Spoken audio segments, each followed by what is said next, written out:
So under general district-wide procedures, students, staff, and visitors who have not been fully vaccinated are recommended but not required to appropriately wear a face mask while indoors. All individuals who have not been fully vaccinated should utilize social distancing measures when possible. Schools will utilize regular instructional and cafeteria operations. Enhanced disinfecting of student staff areas will take place, including frequently touched surfaces, just like we did last year. So we'll be going through that same level of disinfection. Additional disinfecting materials will be supplied in classrooms and work areas. Regular use of hand sanitizer and hand washing will take place. COVID-19 testing will be provided for all K-12 students, faculty, and staff who are symptomatic or have a potential exposure. And so I want to emphasize that again, is that all of our clinics will have the ability to give a test. If a parent requests, if we see that they have symptoms or have been exposed, we can let the parents know that that test can be given in our clinics. That is not unlike tests that we give right now. We have the ability to give strep tests, flu tests, things of that nature in our clinics now. We're just adding that capacity to do COVID testing in our clinics as well. Any positive test results will be communicated to Sullivan County Regional Health Department. And in that, we have a public health COVID-19 return to school decision school algorithm that you see right there, right here. It's also going to be linked in our document here that people can click on and see that. But in that, it will give us our guidelines for how we'll respond to symptoms and things that we see in the school. We will respond to positive tests. Any other outcomes that are as a result of that positive test, for example, contact tracing, that will all happen through the Sullivan County Health Department. And so we will just simply be responding to the positive tests that we either see in our building or are reported to us, and we'll be following these protocols. But this protocol is what the Tennessee Department of Health has given us, and we will be following that protocol.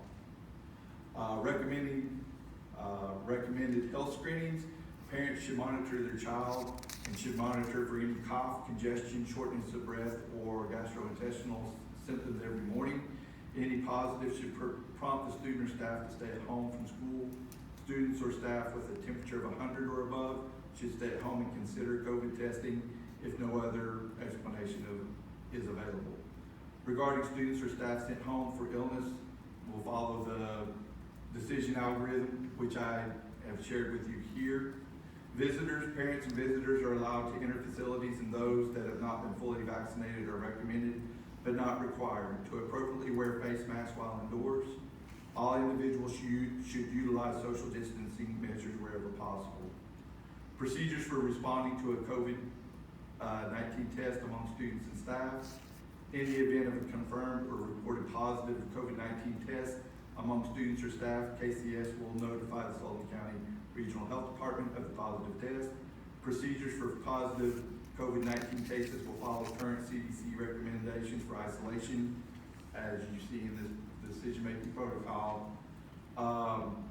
Any further action in response to the positive test, which I just mentioned before, such as contact tracing, will be initiated and completed by the Sullivan County Health Department. Cleaning procedures. Frequently touched surfaces will undergo cleaning with either the EPA-approved disinfectant or dilute solution frequently, no less than daily. Staff will perform additional disinfecting or touched surfaces and equipment throughout the day as possible. Procedures for athletic events. We will be following TSSAA guidelines as we have in the past. Procedures for busing and student transportation. The wearing of masks by students and staff at all times is required. Windows may be open when possible and conditions allow. This is not really a decision that we have to make. This is following federal regulations for public transit. And so that law is cited there. And then under supporting resources, Decisions regarding Kingsport City Schools operations will be, again, followed by this algorithm and school district decision-making protocols for responses to multiple cases.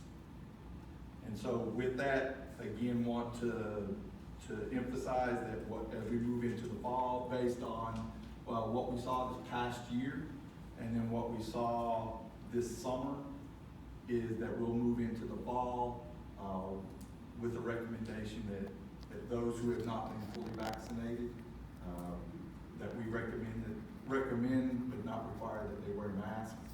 The only place that we'll be seeing wearing a mask required will be on our school buses. And that would take place for athletic events or any time that we're having to transport a student on a bus. Okay? And so that is that's my report to give you on our fall operation procedures.